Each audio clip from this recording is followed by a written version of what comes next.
जय हिंद दोस्तों. So here we are with the second chapter of modern India, the East India Company and the Nawabs of Bengal. First chapter में हमने उनका advent देखा and here we will deal with the contemporary Nawabs जो थे उस time पे बंगाल के और ईस्ट इंडिया कंपनी के सेटलमेंट के बाद. तो उनके बीच में क्या क्या इश्यूज़ हुए, क्लैशेस हुए, किस तरीके से सर्वाइवल रहा, वो सारा हम इस चैप्टर में देखेंगे. So the first question here is, which one of the following was the last governor of Bengal appointed by the Mughal emperor? तो जो बंगाल के लास्ट गवर्नर जो अपॉइंट किए गए थे मुगल एम्परर के द्वारा वो कौन थे? तो वो थे मुर्शीद कुली खान. ठीक है. तो फारूक सियार जो मुगल एम्परर थे उस टाइम पे, ही प्रमोटेड मुर्शीद कुली खान जो गवर्नर ऑफ बंगाल इन 1717 में उन्होंने फारूक सियार ने मुर्शीद कुली खान को गवर्नर बनाते हैं बंगाल के. Shujauddin the son in law of Murshid Quli Khan became the governor of Bengal after the death of Murshid Quli Khan. तो मुर्शीद कुली खान की डेथ के बाद उनके सन इन लॉ जिनका नाम था शुजाउद्दीन, वो बनते हैं बंगाल के governor. Who was duly ratified by the Mughal emperor Mohammad Shah Rangila. और इसको रेटिफाई किसने किया था? इसके पीरियड तक आते आते मोहम्मद शाह रंगीला मुगल एम्परर बन गए थे. Hence, his father-in-law was the last Governor General of Bengal appointed by the Mughal Emperor independently. ठीक. तो इंडिपेंडेंटली की बात करें कि जिसने फारूक सियार ने बीइंग द क्या बोलेंगे आपको, सुल्तान या एम्परर ऑफ इंडिया, जिसको अपॉइंट किया वो तो मुर्शीद कुली खान था. मुर्शीद कुली खान के डेथ के बाद रेटिफाई किया मुगल एम्परर मोहम्मद शाह रंगीला ने. ठीक है. तो वो जो रेटिफिकेशन था वो इंडिपेंडेंट नहीं था. So this Murshid Quli Khan was the last ruler who was last governor of Bengal appointed by the Mughal emperor. The last Subedar of Bengal who was appointed by Mughal emperor, again same question, Murshid Quli Khan. Subedar bolo, governor bolo, same ही है. Which of the following war began the consolidation of British supremacy over India? तो कौन सा war था जिसने British supremacy को consolidate करना शुरू किया? वो कौन सा फैटल ब्लो था उस टाइम पे, कौन सा ऐसा वॉर था? That was battle of Plassey. तो ब्रिटिश सुप्रीमेसी जो इस्टेब्लिश हुई इंडिया में from the battle of Plassey, इसमें क्या था कि ब्रिटिश ने नवाब सिराजुद्दौला को हरा दिया था इन the battle of Plassey on 23 जून 1757. और जो कमांडेंट थे उस टाइम पे ब्रिटिश की तरफ से वो थे रॉबर्ट क्लाइव. ठीक.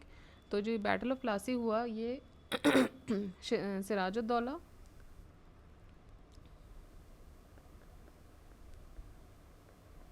सिराज के बीच में वर्सेस रॉबर्ट क्लाइव के बीच में हुआ. ठीक.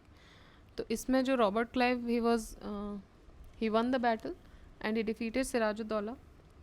Nawabs army was under the command of 3 traitors. तो नवाब की आर्मी जो थी उसमें 3 लोग थे, जफ़र, यार लतीफ़ खान एंड राय दुर्लभ. ठीक है. सिराज फ्लेड फ्रॉम बैटलफील्ड और सिराज यहाँ से चला गया Murshidabad due to reverse circumstances of the war. और फाइनली इसकी वजह से क्या होता है, डिफीट हो जाती है ये वॉर जो है, ब्रिटिशर्स जीत जाते हैं. And this victory provided instant military and commercial benefits. और इस विक्ट्री से क्या हुआ भाई, जो जीता है उसको बेनिफिट्स मिलने वाले हैं. तो पूरी सेना उन्होंने अपने तरफ ले ली, जो भी वहाँ की आर्टिलरी थी वो ले लिया. ठीक है. सो ये जो विक्ट्री थी इसने एक जो कमर्शियल बेनिफिट्स प्रोवाइड किए ब्रिटिशर्स को. And this battle of Plassey set the ground for British political dominion establishment over 3 leading states of agriculture and handcrafting. तो 3 लीडिंग स्टेट्स पर इनका कमांड हो गया, बिहार, बंगाल और उड़ीसा पर. ठीक है. सो बिहार, बंगाल, उड़ीसा, वहाँ की जो लीडिंग स्टेट एग्रीकल्चर था, आर्ट, आर्किटेक्चर था, इन सब पे इनका जो इस्टेब्लिशमेंट, जो ब्रिटिश का डोमिनियन हो गया. Next, Sirajuddaula was defeated by Lord Clive in the battle of. So again पूरी स्टोरी हमने देख ली है. प्लासी के बैटल में सिराजुद्दौला की डिफीट होती है. Who was the founder of British empire in India. So एक तरीके से प्लासी जो था वो एक इस्टेब्लिशमेंट के लिए सबसे जो पहली विक्ट्री थी वो रॉबर्ट क्लाइव के द्वारा आई. तो रॉबर्ट क्लाइव को ही माना जाता है the founder of British empire in India, who consolidated the British supremacy. तो इसने किसको डिफीट किया था? इसने डिफीट किया था नवाब ऑफ बंगाल. और नवाब ऑफ बंगाल कौन थे उस टाइम पे? 1757 के टाइम पे ये थे सिराजुद्दौला. तो इसको इन्होंने डिफीट किया 23 जून 1757 को ये बैटल होता है। रॉबर्ट क्लाइव डिफीट करते हैं नवाब ऑफ बंगाल को, और इसी तरीके से एक ब्रिटिश का फाउंडेशन जो है वो मजबूत हो जाता है इंडिया में, और साथ ही साथ ब्रिटिश को यहाँ से मिलिट्री और बाकी कमर्शियल बेनिफिट्स भी होते हैं। Who among the following has been called as a heaven born general? तो रॉबर्ट क्लाइव को ये हेवन बॉर्न जनरल भी बोला गया। रॉबर्ट क्लाइव गवर्नर रहे इंडिया के 2 बार, 1757 से 60 तक, और उसके बाद 65 से 67 तक अगेन। और इन्होंने फोर्स किया नवाब ऑफ अवध को, शुजाउद्दौला को, कि वो इनके साथ ट्रीटी ऑफ इलाहाबाद साइन करें। And he established the predatory state in Bengal successfully. Indeed he was a statesman in the mask of a soldier. तो एक सोल्जर के तौर पे आए थे, but he prove to be a statesman. William Pitt stated that he was a heaven born general. तो ये किसने लिखा था? विलियम पिट ने बोला था उनको। Who founded the Asiatic society of Bengal in Calcutta in 1784? तो 1784 में एशियाटिक सोसाइटी ऑफ बंगाल के फाउंडर रहे William Jones. The battle field of Plassey is situated at, तो प्लासी कहाँ पर है भाई? बंगाल में हो रहा है। तो मोस्ट प्रोबेबली आपका आंसर अगर नहीं भी पता है तो आप एक तुक्का लगा सकते हैं कि प्लासी जो जगह है वो बंगाल में है। मॉडर्न नेम उसका प्लासी है, पहले उसको पलासी बोलते थे। And it is located on the banks of which river? Bhagirathi river. तो ये भी एक इंपॉर्टेंट फैक्ट है, आपको याद रखना है। प्लासी जो है, जो battle of Plassey which was a very famous battle, and it firmed the roots of British in India. This place is situated in Nadia district of Bengal on the banks of Bhagirathi river. 23 जून 1757 को जो troops थे British East India Company के, which were led by Robert Clive, defeated Nawab of Bengal Sirajuddaulah in the historic battle of Plassey. Next, which year the Plassey was fought in which year? So it was fought in 1757, 23rd June. Which of the following shifted his capital from Murshidabad to Munger? Murshidabad से Munger capital किसने shift की थी? तो ये मीर कासिम ने shift की थी। और मुर्शिदाबाद आपको अभी भी याद होगा कि हमने जब बैटल प्लासी अभी हम यहाँ डिस्कशन कर रहे थे, तो ये जो था आपका सिराजुद्दौला, वो भी मुर्शिदाबाद चला गया था, भाग गया था। सो मुर्शिदाबाद से जो कैपिटल है मुंगेर, वो शिफ्ट की थी मीर कासिम ने। Mir Qasim was most efficient successor among the successors of Nawab Alivardi Khan. He demonstrated his capability as lieutenant of Purnia and Munger. तो ये उस टाइम पे लेफ्टिनेंट रहा था पूर्णिया और मुंगेर का, और उसने ट्रांसफ़र किया था कैपिटल को मुर्शिदाबाद से Munger. Reason to secure himself from constant interference from Calcutta and intrigues of Murshidabad. तो क्यों शिफ्ट किया मुर्शिदाबाद से मुंगेर? क्योंकि कांस्टेंट उस टाइम पे क्या था, बंगाल सेंटर बन चुका था। After the British came to India, Bengal became a centre, और कॉन्स्टेंटली वहाँ से इंटरफेरेंस आना शुरू हो गया था। तो इस वजह से उसने यहाँ मुर्शिदाबाद से मुंगेर शिफ्ट कर लिया था। And he organize his army on European model. उसने फैक्ट्री ऑफ आर्म्स को मैनेज किया, एमिनिशंस को, at Munger for manufacturing of tanks and matchlock guns. तो जितनी भी आर्टिलरी है उसकी जो फैक्ट्रीज है उसने मुंगेर में शिफ्ट की। Besides Mir Qasim had made efforts to reform the state's financial condition as well. The officer who had misappropriated funds पर हैविली फाइन। तो अगर कोई ऑफिसर ऐसा है जो हेर फेर कर रहा है किसी भी तरीके के फंड्स में, उस पर बहुत ज़्यादा फ़ाइन लगाते थे। कुछ न्यू टैक्सेस भी स्टार्ट किए गए थे। Raised excess 3/32 3/32 tax on old tax collection. And he collected one more tax, इसका नाम उसने दिया खीरी जामा, जो कि ऑफिशियल से पहले छुपा हुआ था, ये इसने कलेक्ट करना शुरू किया। The most decisive battle led to the establishment of supremacy in British India was, तो it was Battle of Buxar again.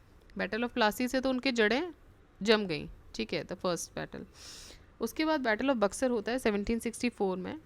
22 अक्टूबर 1764 को ब्रिटिश आर्मी ने जो एलाइड फोर्सेस थी मीर कासिम की, शुजाउद्दौला और शाह आलम सेकंड, तो मीर कासिम हो गया इधर आपका बंगाल का नवाब ऑफ अवध, जो अवध रीजन का नवाब था वो था शुजाउद्दौला, और जो उस टाइम पे मुगल एम्परर थे वो थे शाह आलम सेकंड। इन तीनों की कंबाइंड आर्मी थी। ब्रिटिश आर्मी कमांड किसके हाथ में थी? अब हमने प्लासी में देखा रॉबर्ट क्लाइव के पास थी, यहाँ हम देखेंगे मेजर हेक्टर मुनरो के पास थी, ठीक है। The battle of Buxar assured the result of Plassey battle and established British supremacy on Banaras and Allahabad.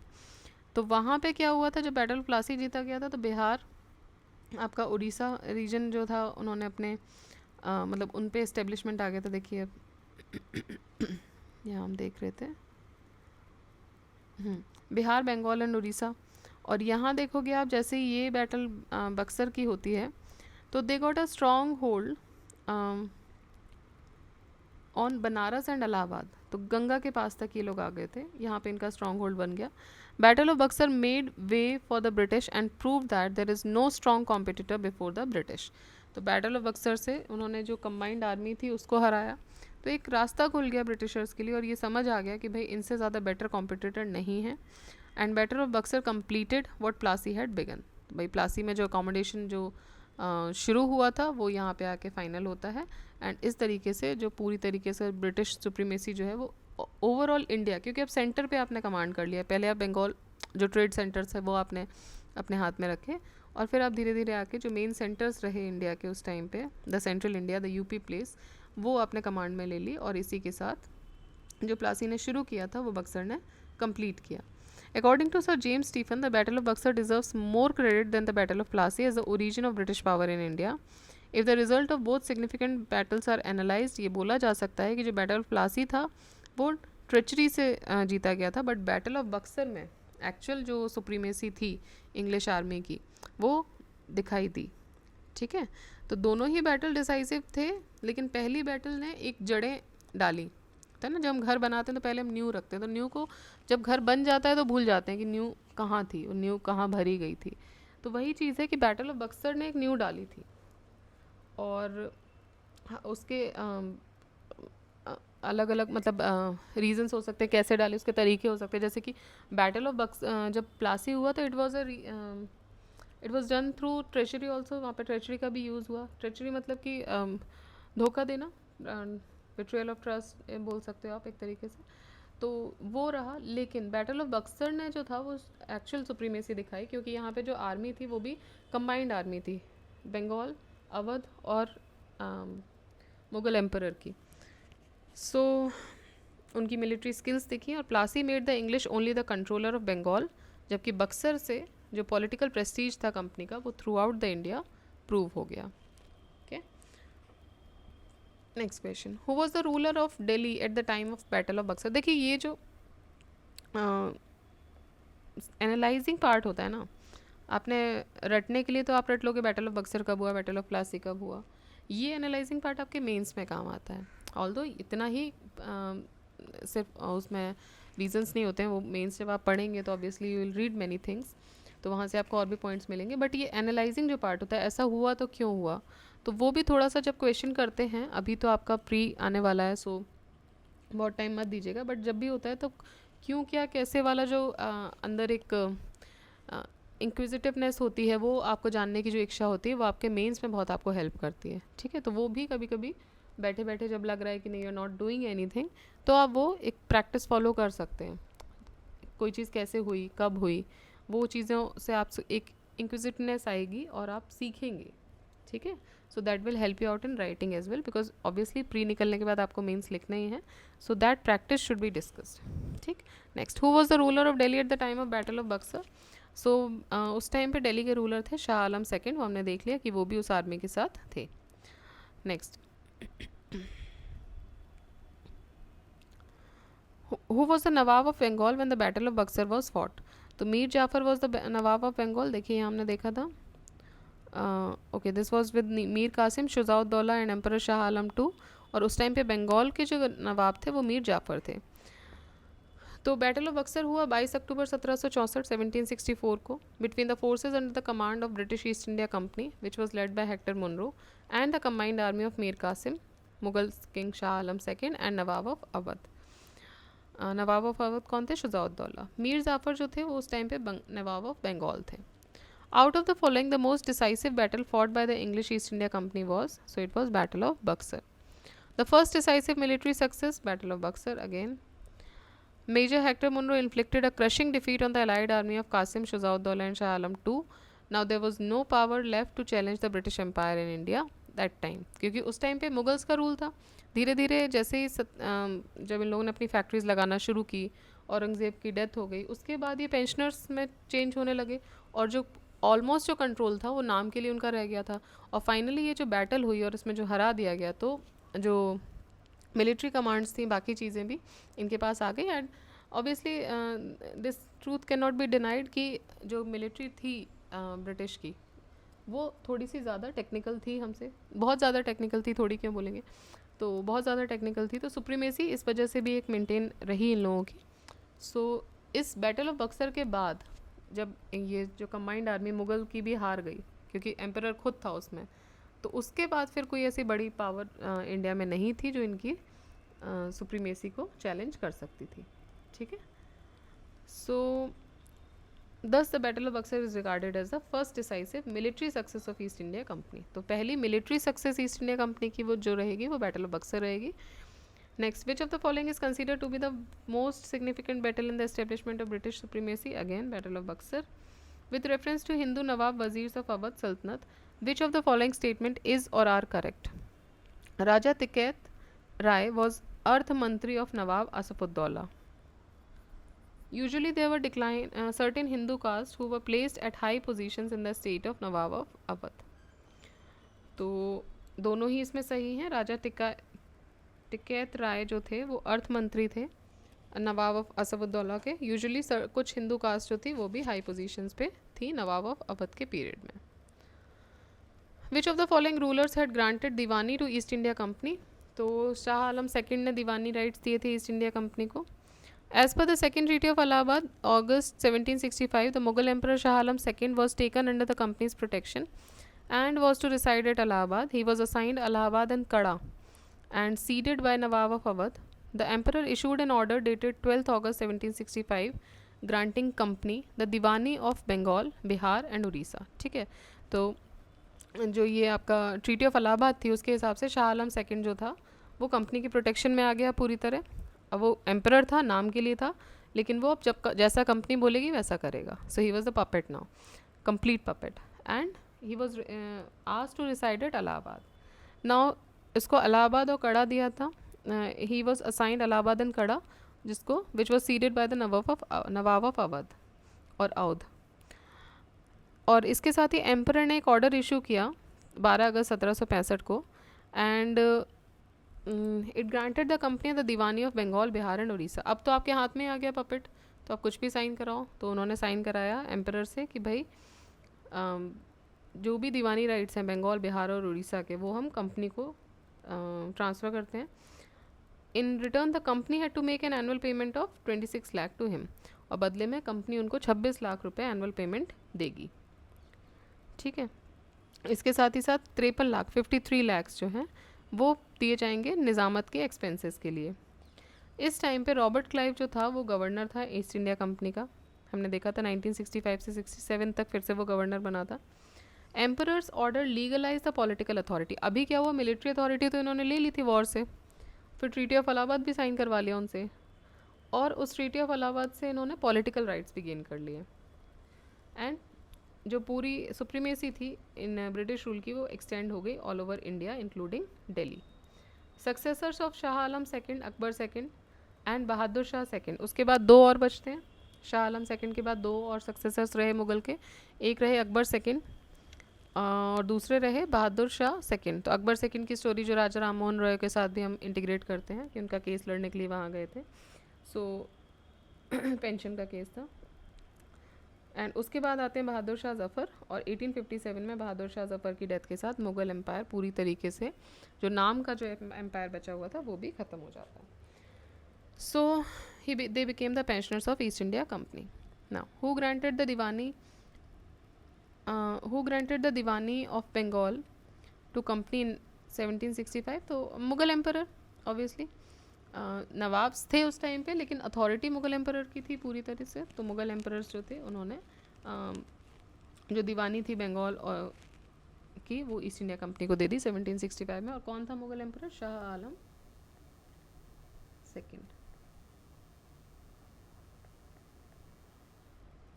In which governor's tenure diwani rights of Bengal, Bihar and Orissa was granted to East India Company? तो कौन था उस टाइम पे? Lord Robert Clive.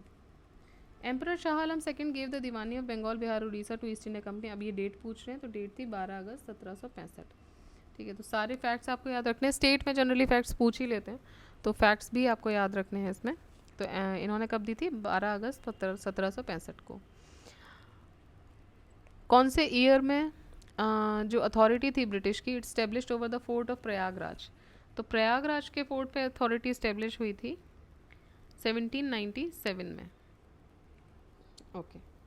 Allahabad fort was built by Akbar. तो ये इलाहाबाद जो Prayagraj fort था वो किसने बनवाया था? अकबर ने बनवाया था 1583-84 में।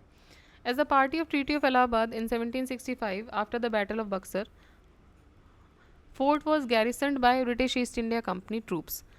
तो ये फोर्ट जो था उसको गैरिसन किया गया British East India company troops के द्वारा। Eventually it was ceded by Saadat Ali Khan in 1797 to the company. और इवेंचुअली क्या हुआ कि ये सादत अली खान ने को सीड कर दिया गया 1797 में। ठीक है। सो फाइनली 1797 में जो फोर्ट की जो अथॉरिटी थी वो पूरी तरीके से ब्रिटिश की आ गई। Where was the western presidency situated in the early period of East India Company. Western presidency जो अर्ली पीरियड की बात करें ईस्ट इंडिया कंपनी की, तो वो सूरत में थी। Surat was western presidency in the early period of East India company. It was established with the founding of an East India company factory in the western Indian port city of Surat. देखिए वहीं से travel हो रहा था, trade हो रहा था। तो सबसे पहले सूरत में ही आप देखेंगे, इनिशियली हमने देखा भी कि जब विलियम हॉकिंस भी आया था उसने भी वहीं के लिए मांगा था। तो वो क्या ट्रेड रूट्स होते हैं।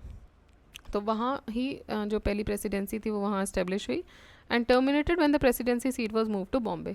और जब प्रेसिडेंसी सीट धीरे धीरे जब इन लोगों का इवॉल्व हो गई है ब्रिटिश इंडिया में, तो प्रेसिडेंसी सीट को इन्होंने मूव कर दिया बॉम्बे और उसी के साथ सूरत की जो प्रेसिडेंसी होती है वो डिलीट कर दी जाती है, हटा दी जाती है, टर्मिनेट कर दी जाती है। तो इनिशियली सूरत में थी और बाद में कहाँ शिफ्ट होती है? बॉम्बे में। Who was appointed deputy diwan of Murshidabad by Robert Clive after the treaty of Allahabad. तो ट्रीटी ऑफ इलाहाबाद 1765 में जब हुई तो फिर मुर्शिदाबाद का डेप्यूटी दीवान किसको बनाया गया? रॉबर्ट क्लाइव के द्वारा। तो ये बनाया गया मोहम्मद रज़ा खान को। According to the second treaty of Allahabad, Mughal emperor Shah Alam second was taken under the company's protection and had to reside at Allahabad. Shah Alam second conferred diwani, the physical revenue collection authority of Bengal, Bihar and Orissa to the company by issuing the farman on 12th August 1765। बदले में company उनको 26 लाख रुपए और 53 लाख रुपए 53 लाख निज़ामत के लिए देती है और 26 लाख उनको एनुअल एक्सपेंसेस के लिए देती है। And at that time the company was neither interested in taking the responsibility for tax revenue nor it was capable of doing so. Therefore जो कंपनी थी it appointed 2 diwans, Mohammad Raza Khan for Bengal and Raja Shitab Rai for Bihar. ठीक है। तो company जो थी वो ना तो देखिए तुरंत उनको बस उस टाइम पे एक्वायर करना था। अब यहाँ पे कैसे काम चल रहा है वो तो इंटरनल लोगों से ही करवाना पड़ेगा। तो जो कंपनी थी वो ना तो इंटरेस्टेड थी इस रिस्पॉन्सिबिलिटी को लेने में कि भाई वो जाके अभी उसको एक्सपेंड करना है, तो वो टैक्स रेवेन्यू वगैरह कलेक्ट करने में अपने आप को उतना इंटरेस्ट नहीं ले रही थी, ना ही वो उसके केपेबल भी थी। दोनों ही बातें थी, केपेबल भी नहीं थी। इंटरेस्टेड इसीलिए नहीं थी शायद क्योंकि वो केपेबल नहीं थे, otherwise this was the aim कि यहाँ पे आके सारी चीज़ें लेना, रूल करना, बट कैपेबिलिटी भी नहीं थी। तो इसीलिए उन्होंने 2 दीवान्स को अपॉइंट किया। मोहम्मद रज़ा खान को उन्होंने अपॉइंट किया बंगाल के लिए, राजा शिताब राय को उन्होंने अपॉइंट किया बिहार के लिए। इसीलिए जो भी बिजनेसेस थे दीवानी और निज़ामत के वो इंडियंस ही कंडक्ट करते थे, लेकिन ऑथराइज ब्रिटिश कंपनी करती थी। तो इंडियंस कंडक्ट करने का रीज़न यही है कि ब्रिटिशर्स की लैंग्वेज अलग थी, ब्रिटिशर्स के तौर तरीके अलग थे, वो उसको सीख रहे थे धीरे धीरे यहाँ पे, और ये देखना चाहते थे कि इंटरनली कैसे ये काम क्या चलता है, और इंडियन से ही वो काम करवा रहे थे। तो हमारे देश में आके हमको ही नौकर बना के हमसे ही ये सारे काम बेसिकली करवाए गए हैं। ठीक है। And we were also ready to do that. So and there were many reasons for that, there were good reasons as well as bad reasons for that, लेकिन वो रहे हैं। ठीक। सो दे प्लेड वेल, और उन्होंने क्या किया, 2 लोगों को अपॉइंट किया, मोहम्मद रज़ा खान को बंगाल के लिए और राजा शिताब राय को बिहार के लिए। Next, with which one of the following mountain tribes did the British first come into contact with after the grant of Deewani in 1765। Okay, ये बोल रहे हैं जब दीवानी के राइट्स दे दिए गए 1765 में, तो ऐसी पहली कौन सी माउंटेन ट्राइब थी जिसके साथ ब्रिटिश कॉन्टैक्ट में आए थे? तो वो थे खासी। दीवानी ऑफ सिलहट ये ऑब्टेन की गई ब्रिटिश के द्वारा 1765 में। And the Scott try to link Sylhet with Jaintia and Garo hills by road roots.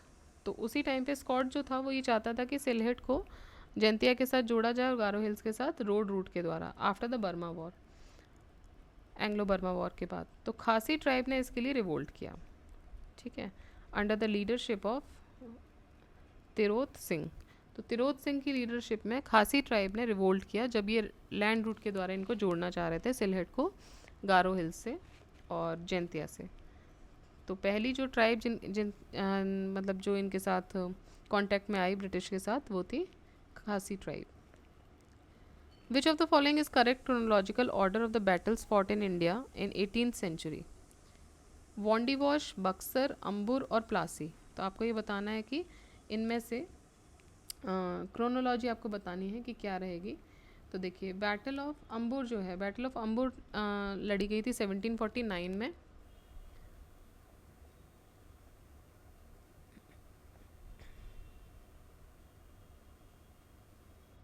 Then battle of Plassey लड़ी गई थी 1757 में, ठीक है, प्लासी जो है वो 1757 में लड़ी गई। उसके बाद बैटल ऑफ वॉन्डीवॉश जो है वो 1760 में लड़ी गई और बक्सर आपको पता ही है कि 1764 में लड़ा गया, ठीक है। तो अंबुर, प्लासी, वॉन्डीवॉश और बक्सर, 20 का आंसर होगा। तो बैटल ऑफ अंबुर देख लेते हैं। Combined armies of Muzaffar Jang, Chanda Sahib and French defeated and killed Anwaruddin at battle of Ambur. तो एक साइड तो मुजफ्फर जंग, चंदा साहिब और फ्रेंच की आर्मी थी और उन्होंने किसको डिफीट किया? अनवरुद्दीन को। कहाँ पर? बैटल ऑफ अंबुर में, जो कि बेल्लौर के पास है, 1749 में। मुजफ्फर जंग जो था वो सूबेदार बन गया इसके साथ ही दक्कन का, एंड ड्यूप्ले को गवर्नर अपॉइंट किया गया। जितनी भी मुगल टेरिटरीज थी कृष्णा नदी के साउथ में, उन सब का सूबेदार बन गया ड्यूप्ले।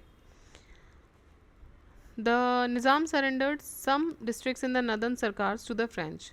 और निज़ाम्स ने कुछ जो इनके सूबे थे या डिस्ट्रिक्ट्स थी उनको नदन सरकार को दे दिया, सॉरी नदन सरकार के रीजन में जो भी इनके सूबे थे उनको उन्होंने फ्रेंच को दे दिया। And a French army under Bussy was stationed in Hyderabad. दूसरा है बैटल ऑफ प्लासी। प्लासी जून 57 में हुआ, हमने देख ही लिया है। तो प्लासी में क्या था कि it was fought between Nawab of Bengal Sirajuddaula and British army.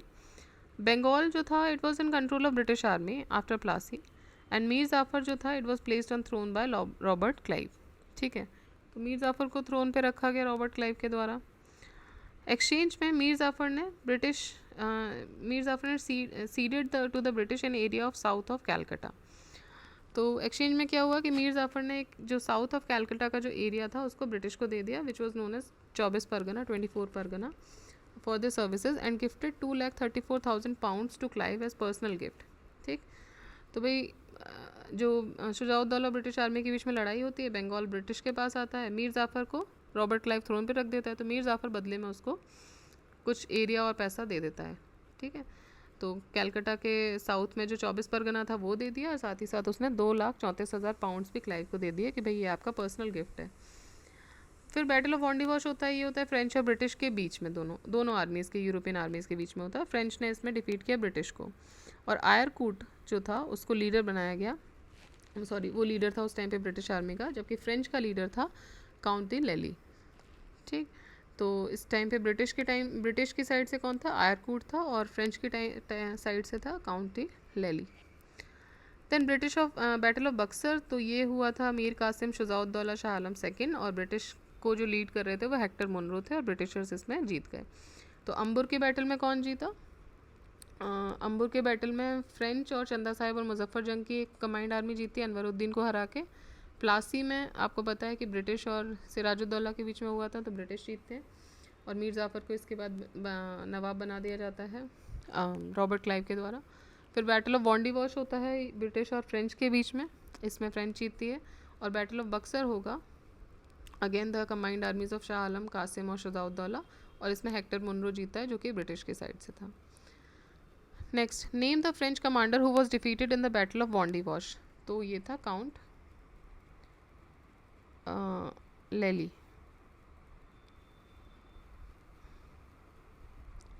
Sorry, French were defeated here, ठीक है, फ्रेंच वर डिफीटेड हियर। तो काउंटी लेली जो था वो यहाँ पे फ्रेंच कमांडर था और ब्रिटिश के साइड से कौन था? आयरकूट।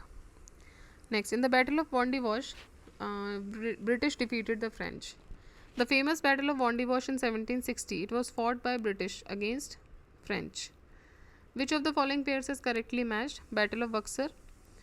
तो बैटल ऑफ बक्सर में कौन था?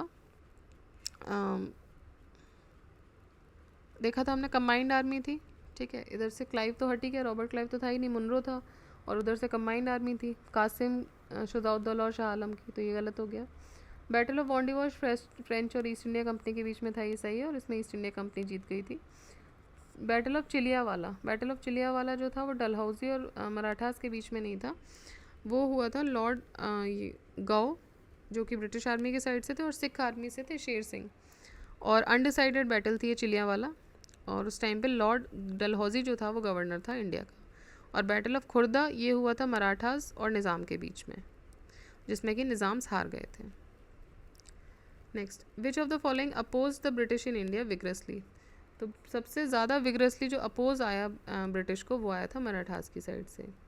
Marathas oppose British vigorously in India. Marathas was suppressed after 3 Anglo Maratha wars. On the ruins of Mughal empire, Maratha laid down their foundation and British also took advantage of these circumstances. तो मराठास ने सबसे ज़्यादा अपोज किया. देखिए, जब हमने पढ़ा कि मराठास का जो राइज हुआ वो मेडिवल इंडिया में हुआ था, तो मुगल एम्परर जब थे तो उनके साथ इनकी कांस्टेंट कुछ ना कुछ फाइट चलती रहती थी, कभी बड़ी कभी छोटी, बट फाइट्स चलती रहती थी. जैसे ही मुगल को ओवरटेक किया ब्रिटिशर्स ने, एंड मराठास हैड दिस कि मुगल्स को ओवरटेक करके they will rule over India, and that was actually, and उसी में क्या हुआ कि साथ में ब्रिटिशर्स आ गए और ब्रिटिशर्स ने सुप्रीमेसी दिखाना शुरू कर दी. सो मराठास अपोज देम विग्रसली, और उन्होंने कंटिन्यूसली वॉर भी उनके साथ लड़े, 3 वॉर्स लड़े, although they were defeated because of the technical skills of British. Military skills Marathas की बहुत बेस्ट थी, बट टेक्निकल स्किल्स जो थी वो उस टाइम पे नहीं थी इंडिया में इतनी, तो ब्रिटिशर्स जीत गए इसमें. And Maratha laid down their foundation, but British ने उसका एडवांटेज लिया, and British lost first Anglo Maratha war, तो बहुत बुरी तरह हारे थे, और ये ट्रीटी ऑफ सालबाई इसमें साइन हुआ था. Then Lord Wellesley trapped Peshwa in the cage of subsidiary alliance. फिर क्या हुआ, जब ये सब्सिडरी अलायंस लेकर आए तो इसमें लॉर्ड वेलेस्ली ने पेशवाज को ट्रैप कर लिया, एंड लॉर्ड हेस्टिंग्स ने ब्रिटिश सुप्रीमेसी इंस्टॉल की after the devastation of remnant strength of Marathas in 1818. तो इसके साथ ही यहाँ पर जो रीजन जो मराठास इनको कर रहे थे, 3 वॉर्स में उन्होंने मराठास को डिफीट करके वो एक जो कंटेंडर थे उनको भी उन्होंने हटाया. अब हम पढ़ेंगे जो नेक्स्ट जो चैप्टर हम पढ़ेंगे, वो हम पढ़ेंगे रीजनल स्टेट्स के बारे में, जैसे पंजाब और मैसूर.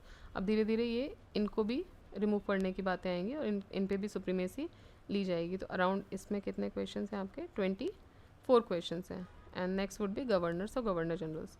ठीक है, सो keep revising and keep studying, and stay tuned for the next chapter, that is regional states, Punjab and Mysore.